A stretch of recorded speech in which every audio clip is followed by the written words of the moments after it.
Hello दोस्तों, हिंदी की बिंदी channel में आप सभी का स्वागत है। तो दोस्तों, आज के इस वीडियो में हम बात करेंगे भारतेंदु हरिश्चंद्र के निबंध वैष्णवता और भारतवर्ष से संबंधित। तो इस निबंध से संबंधित जो भी महत्वपूर्ण जानकारी है और महत्वपूर्ण कथन है, इस पर आज हम चर्चा करेंगे। तो ये एक ऐसा, देखिए, मैंने आप सभी को पहले भी ये टॉपिक करवाया था, लेकिन आज जो है एक साथ आपको ये अलग अलग विषयों पे मिलेगा।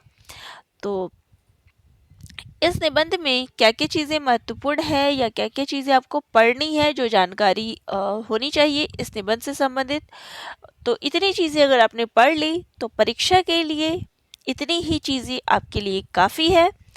तो ज़रूर देखिएगा, पूरा वीडियो देखिएगा। चलिए इस निबंध से संबंधित महत्वपूर्ण बातों को जानते हैं। तो पहला, वैष्णवता और भारतवर्ष निबंध का उल्लेख रामायण का समय में मिलता है। तो भारतेंदु ने जो है इसका उल्लेख किसमें किया है? रामायण का समय में।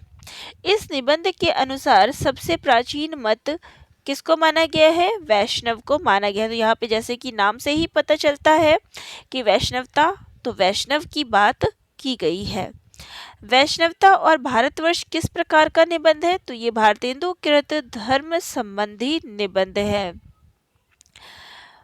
वैष्णव धर्म को भारतवर्ष का आधारभूत धर्म माना गया है और उसके लिए इस निबंध में जो है अनेक तर्क भी दिए गए हैं।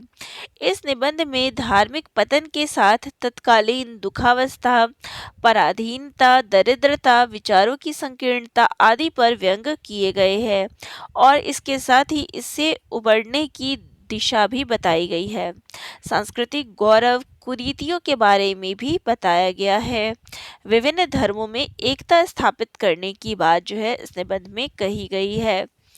तो इसमें जैसा कि नाम से ही आपको पता चलता है कि वैष्णवता यानी कि वैष्णव धर्म की शुरुआत कहाँ से हुई, किस प्रकार हुई, और इसके बाद इससे संबंधित जो है इसका पतन कैसे हुआ, एक एक चीज का जो है तर्क वितर्क निबंधकार के द्वारा बताया गया है।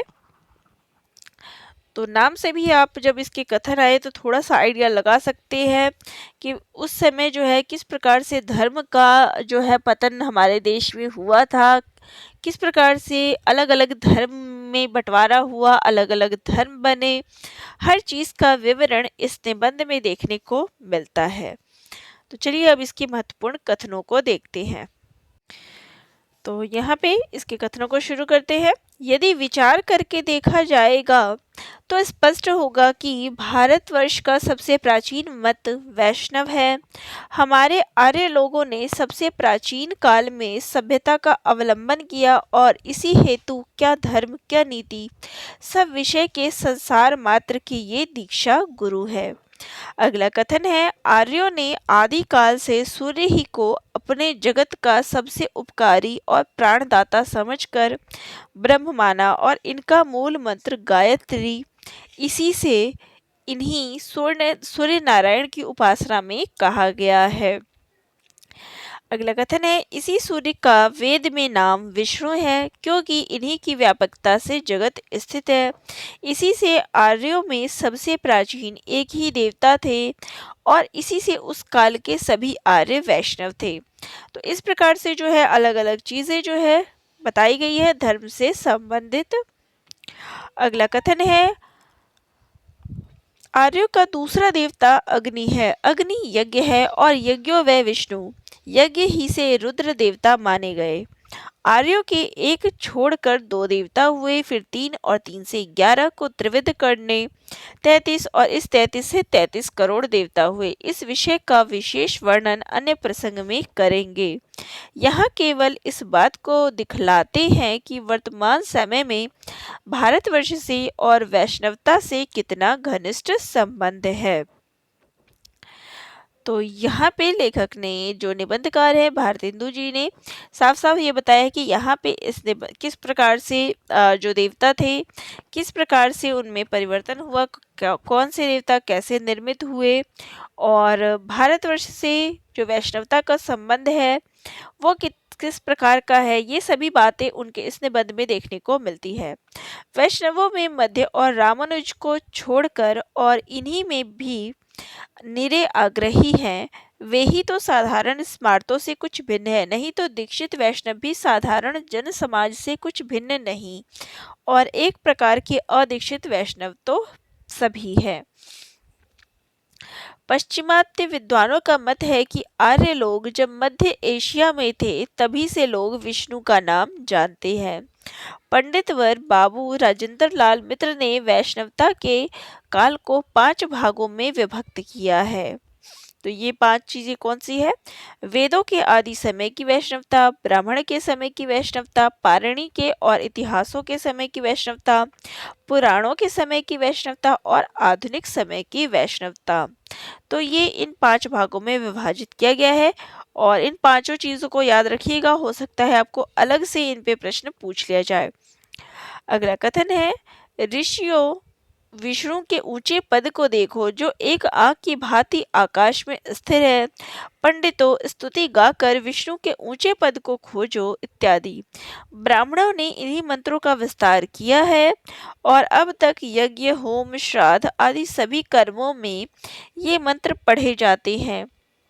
ऐसे ही और स्थानों में विष्णु को जगत का रक्षक, स्वर्ग और पृथ्वी को बनाने वाला, सूर्य और अंधेरे को उत्पन्न करने वाला इत्यादि लिखा है। विद्वानों का मत है कि क्रम से पूजा के नियम भी बदले, यथा पूर्व में यज्ञाहुति, फिर बलि और फिर अष्टांग पूजा आदि हुई और देव विषयक ज्ञान की वृद्धि के अंत में सब पूजन आदि से उसकी भक्ति श्रेष्ठ मानी गई। पुराणों के समय में तो विधि पूर्वक वैष्णव मत फैला हुआ था, यह सब पर विदित ही है।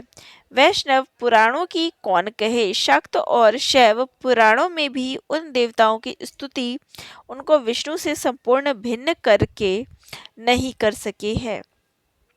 मनुष्य के स्वभाव ही में यह बात है कि जब तक किसी बात पर प्रवृत्त होता है तो क्रमशः उसकी उन्नति करता जाता है और उस विषय को जब तक वह एक अंत तक नहीं पहुंच लेता संतुष्ट नहीं होता।